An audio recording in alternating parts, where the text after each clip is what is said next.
Good morning. So good to see you all on this chilly day, bringing warmth here.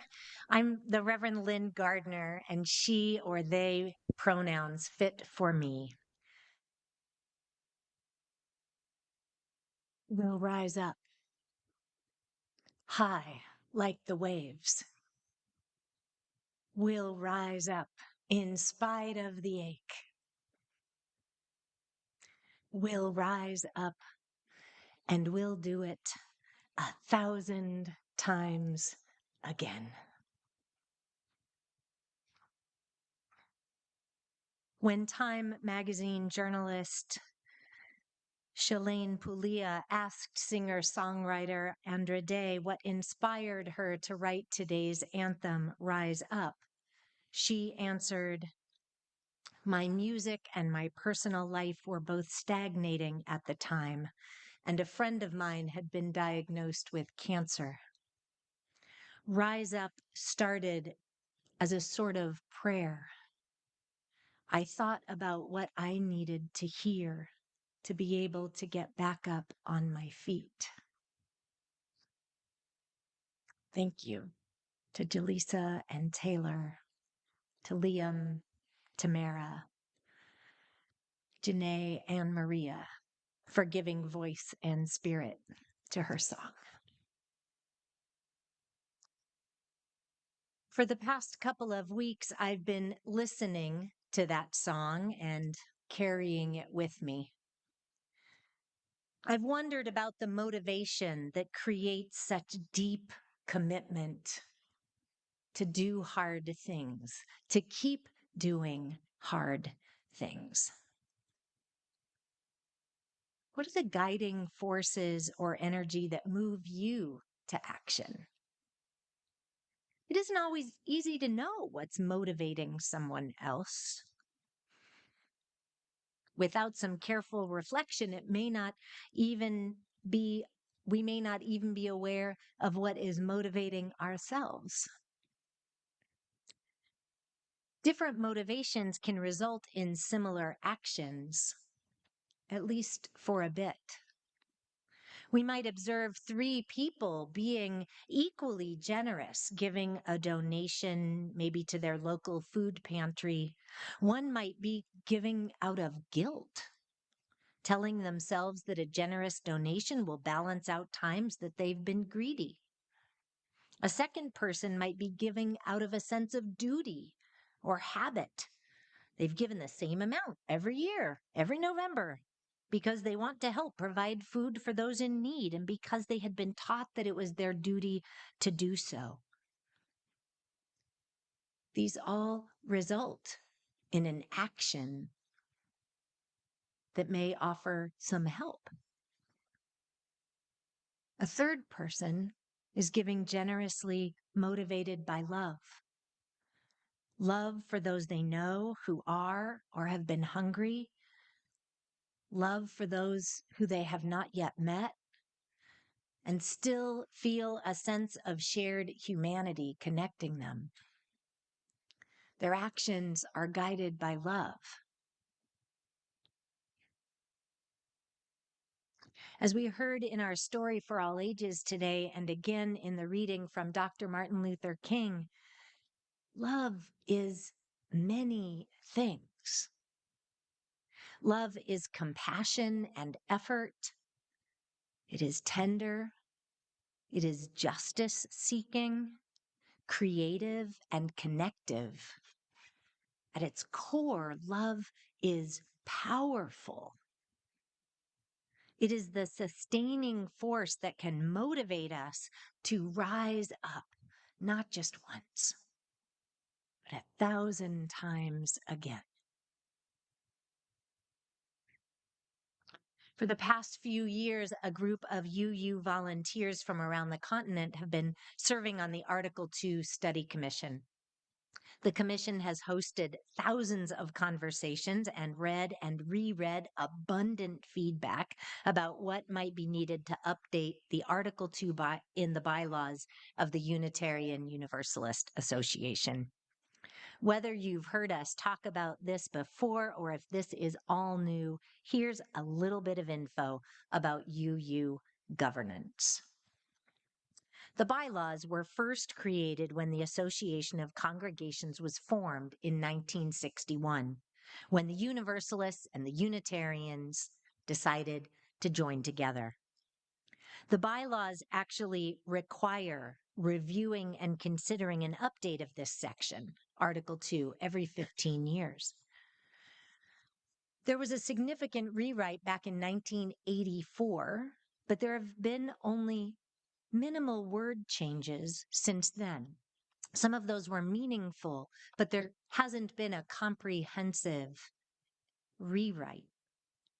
The current Article 2 includes the association's purpose and covenant, which is worded as 7 principles and 6 sources of this living tradition.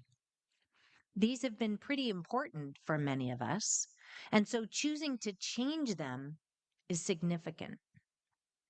After a lot of listening, the Commission chose to rewrite the covenant, incorporating much of the familiar language in some new ways. Last fall, the study commission shared the latest version of the proposed Article 2, which delegates to the denomination's General Assembly had voted to continue discussing and amending, and to bring to a vote this coming June. If anyone is interested in submitting a proposed amendment, you have about a week and a half before the February 1st deadline, and all amendments have to be approved by 15 congregations. So this is no small thing to have an amendment move further into the process. The proposed Article 2 begins with the purposes. The Unitarian Universalist Association will devote its resources to and use its organizational powers for religious, educational, and humanitarian purposes. Its primary purposes are to assist congregations in their vital ministries, to support and train leaders, both lay and professional, to foster lifelong faith formation and spiritual development, to heal historic injustices, to support and encourage the creation of new Unitarian Universalist communities, and to advance our Unitarian Universalist values in the world. The Unitarian Universalist Association will actively engage its members in the transformation of the world through liberating love. So these proposed purposes are clear. Our association, of which this congregation is a part, is not here to maintain the status quo. It's here to engage us all in transforming the world, and to do so through love. We know that there are people and organizations that want to change and control the world through fear, through hatred, through fascism, through violence. And that is not who we are. We are here committed to transforming the world through love, a powerful, liberating love. Are you with me? The next section of Article 2 is the covenant, which includes an image along with the text. As Unitarian Universalists, we covenant congregation to congregation and through our association to support and assist one another in our ministries. We draw from our heritages of freedom, reason, hope, and courage, building on the foundation of love. Love is the power that holds us together and is at the center of our shared values. We're accountable to one another for doing the work of living our shared values through the spiritual discipline of love. Inseparable from one another, these shared values are justice, interdependence, equity, transformation, pluralism, and generosity. Now, here, each month at UUSS, we've been exploring a different section or value. And this month, halfway through the church year, we explore having love at the center. When I think about what it might mean to express these other values through a spiritual discipline of love, I think about motivation and what moves us. We know that the energy we choose makes a difference. Whether we're choosing the source of energy to heat a building, fuel a vehicle, or nourish our bodies. The source of our energy, our power, makes a difference. It makes a difference on whether or not it does irreparable harm in order to supply it. It makes a difference on whether or not it is sustainable. The energy we choose to inspire our actions matters too. There are certainly people who would like to motivate others through fear and hatred, and those can definitely be powerful motivators. But love can be even more powerful. As Dr. King said, I have decided to stick with love. Hate is too great a burden to bear.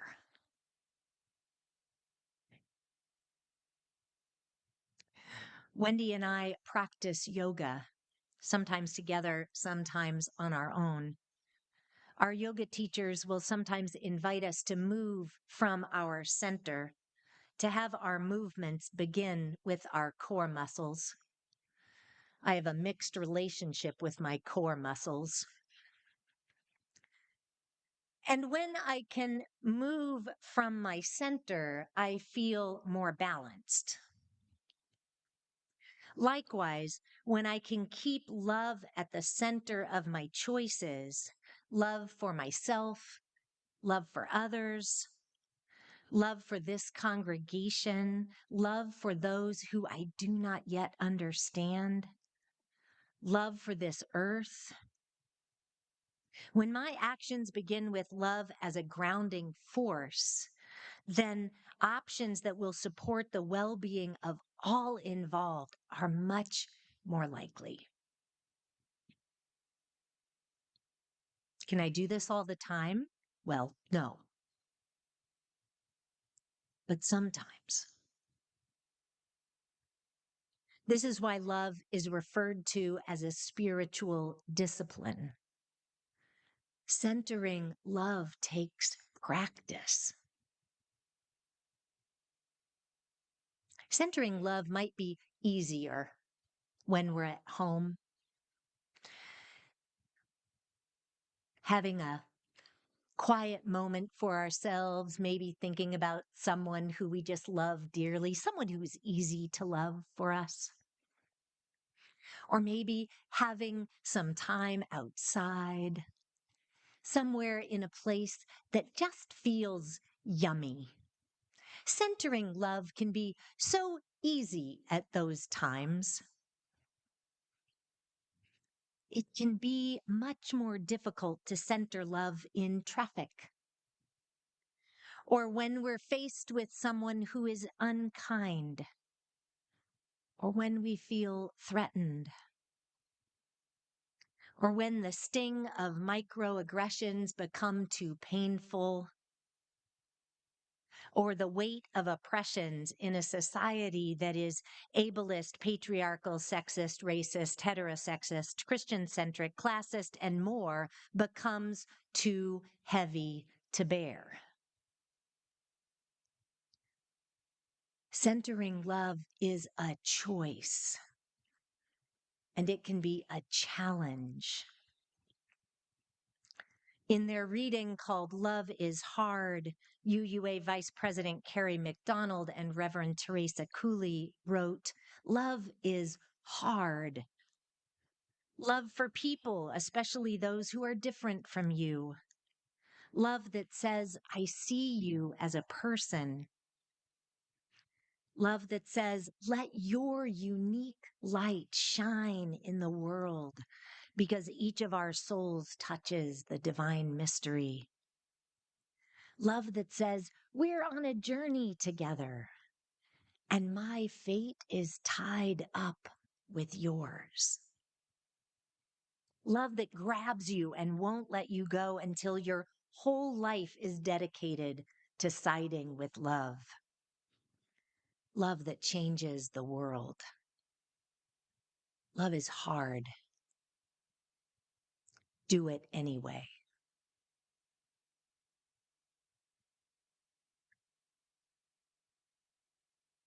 So, if love is hard and love is a practice, having a community where others are also committed to practice centering love might help us all. We hope that this congregation is such a community. It is a community of practice, a learning community, not one where we will always get it right, not one where you need to be an expert to show up, but a community where each of us is invited to show up as we are and then be changed. Be changed by what happens when we come together, by what happens when we hear and listen to one another in conversations, by what happens when someone has the courage to interrupt and say, ouch, that hurt. And we have the courage to pause and say, thanks. I have something to learn there. We can be changed when we allow love to guide us. It can be awkward. I will not kid you. It can be awkward to name when we're feeling hurt. It can be awkward to make mistakes and then to try again. And while we may not find awkwardness very inspiring, I was imagining, putting it on the sign outside. Join us. We're awkward. Mm. Practice being awkward here. Mm. Or awkwardly practicing love. That may not be very inspiring, but think back on a time when you were learning something new, something challenging, learning to ride a bike, speak a new language, learning to change a diaper. These can all be awkward. Learning to center love rather than our own ego takes some effort. And we actually need one another to practice, to learn together how to center love here, so that we can go and bring the power of liberating love out there. As Buddhist teacher Pema Chodron says, we need to start where we are. We need to start centering love with ourselves, with our families, with those to whom we are close, and with our communities. We'll rise up high like the waves. We'll rise up in spite of the ache. We'll rise up and we'll do it 1,000 times again. Even though I'm not able to do it all the time, I deeply believe that centering love makes a difference.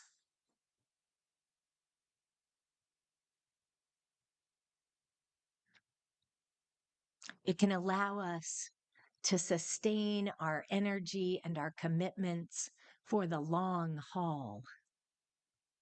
Because there are some things that we need to be in for the long haul. Our friend and colleague, the Reverend Jen Crow, also believes that love makes a difference. Jen serves in Minneapolis, and 6.5 years ago, Jen and her family were asleep when lightning hit their home. They all got out safely. Jen and her wife and their 2 kids and the dog. And then they watched as almost everything they owned burned. Jen doesn't speak of love lightly as something fluffy or fleeting, but rather as a powerful, transforming, life-saving force. She writes, love can work its way into improbable and impossible situations.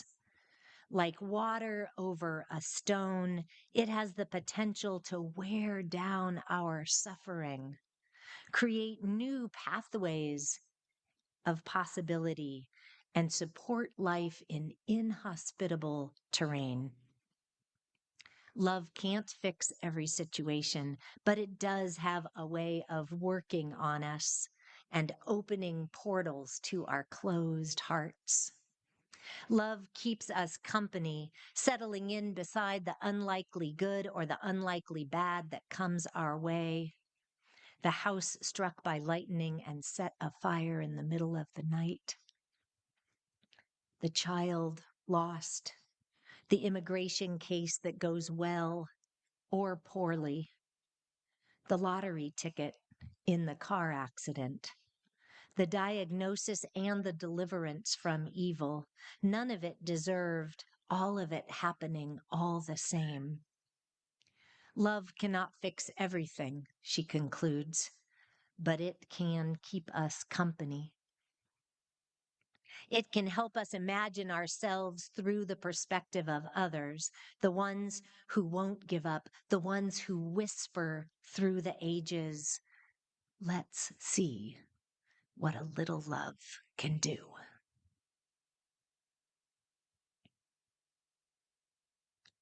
And so, dear ones, let us be those people. Let us be courageous enough to be awkward. As we practice centering love and being guided by its transforming and liberating power, let us be motivated by love, supporting one another as we rise up again and again and again. May it be so. Salam, shalom, amen, namaste, and blessed be.